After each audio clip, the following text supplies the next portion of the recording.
Welcome back. This is the Deep Designer walkthrough, and in this section we're going to run through the full Designer workspace from top to bottom.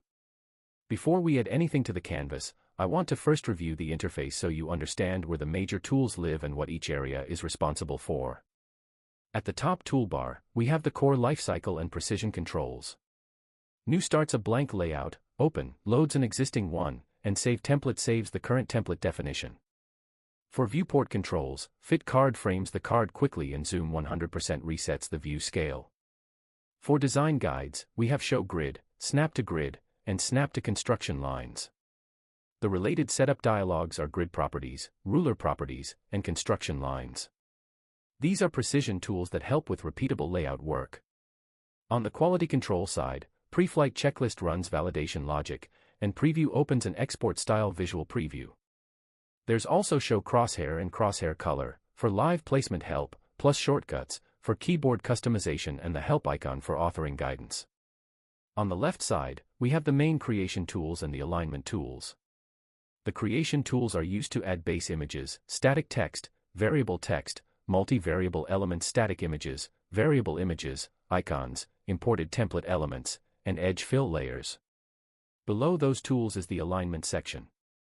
We'll go through that before placing anything on the canvas, because alignment controls are critical for building clean, repeatable templates. On the right side, we have the template name, card properties, layer list, and layer-specific properties. This right panel is where we define the template, configure the card, manage layers, and edit the selected layers settings.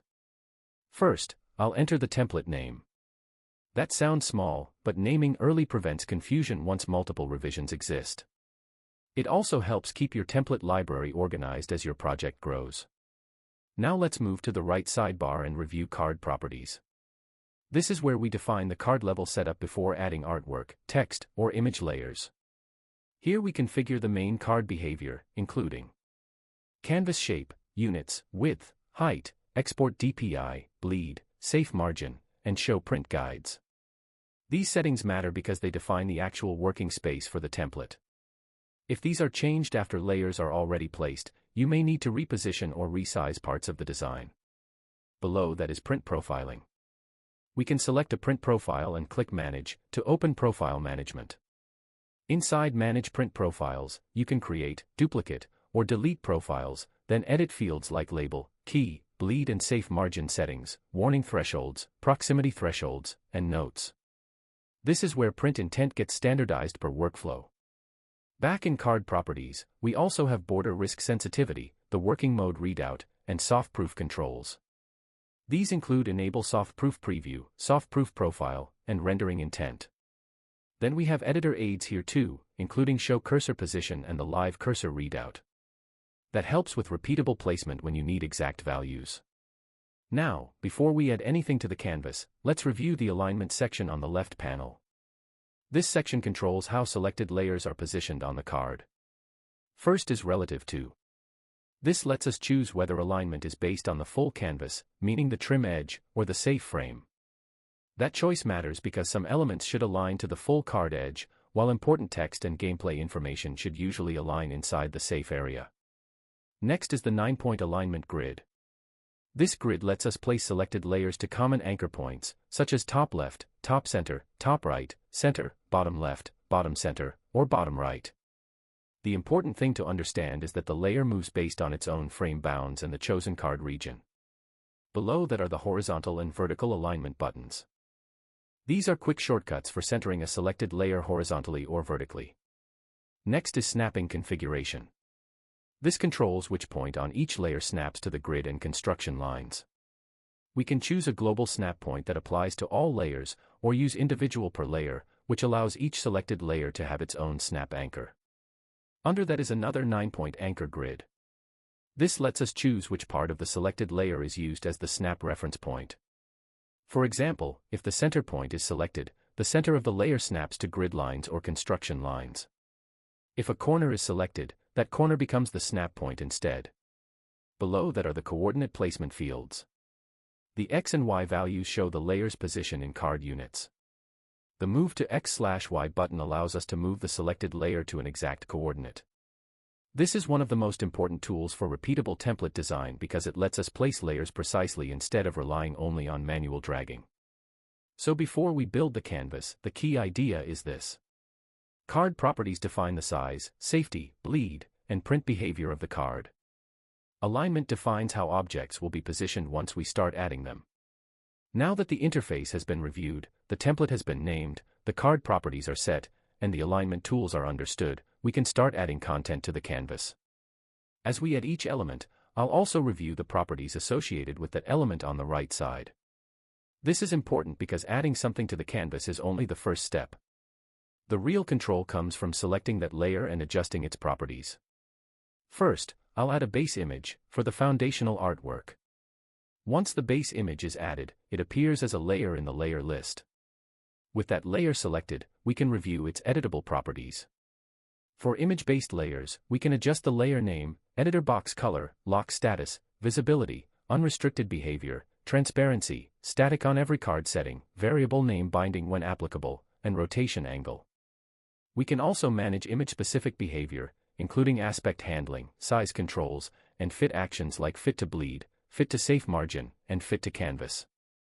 For a base image, these fit controls are especially important because the base artwork usually needs to cover the correct print area consistently. Next, I'll add static text. Static text is used for words that stay the same across every generated card, such as labels, headings, or fixed rule text. With the static text layer selected, we can edit the common layer properties first: name, visibility, lock status, transparency, and rotation. Then we can review the text-specific properties. These include font size, make consistent, shrink to fit frame, horizontal alignment, vertical alignment, bold, italic, text color, and drop shadow settings. This is where we control how the text looks and how it behaves inside its frame. Next, I'll add variable text. Variable text is similar to static text, but it is connected to data. This is used when the text should change from card to card, such as card name, cost, type, ability text, stats, or any spreadsheet-driven value. Once the variable text layer is selected, we'll review the same text controls: font, size, shrink to fit, alignment, style, color, and drop shadow. The major difference is the variable binding. Here, the variable name tells DeckForge which data field should populate this text box during card processing. That makes this layer reusable across every card connected to the same template. Next is add multi-variable element.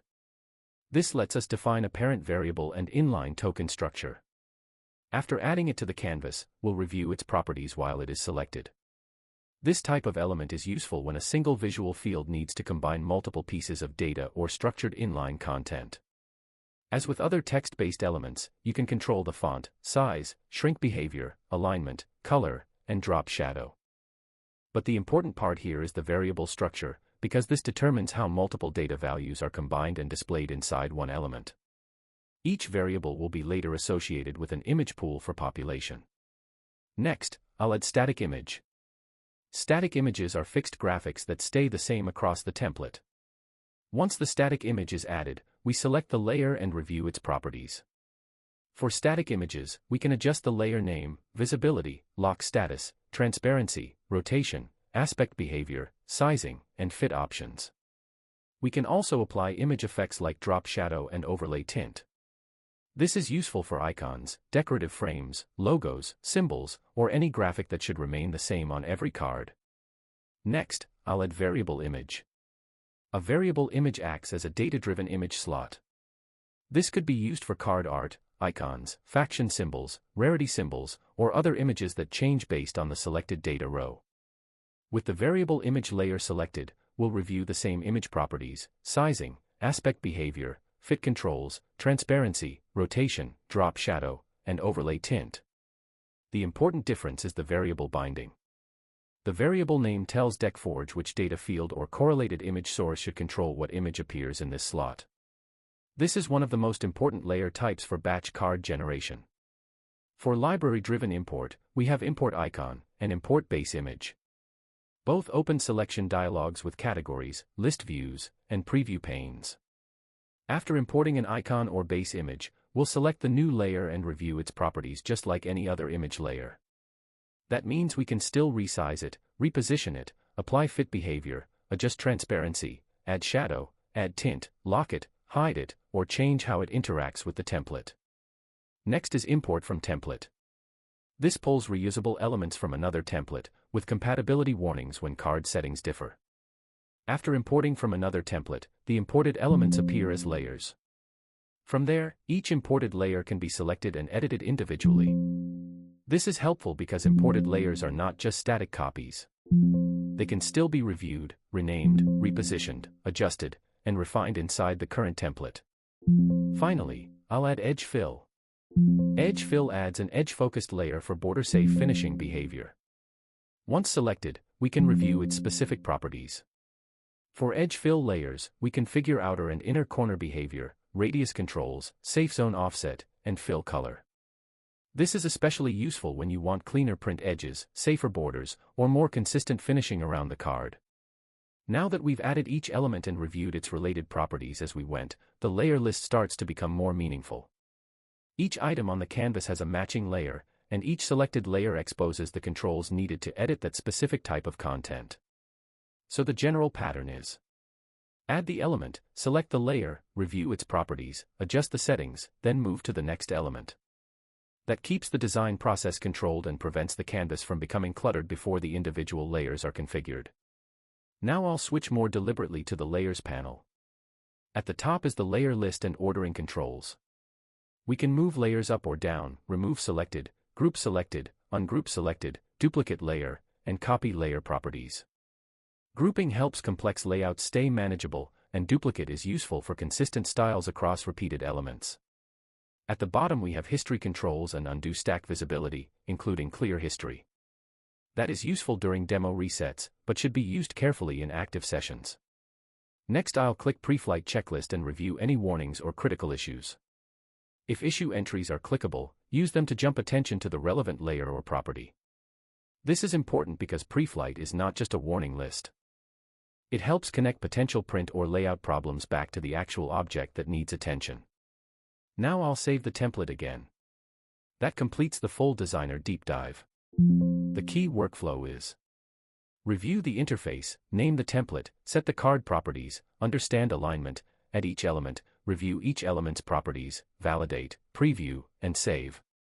If you follow that order in real work, setup first, alignment awareness second, controlled layer building third, property review fourth, validation fifth, and export last, your output quality and consistency improve dramatically.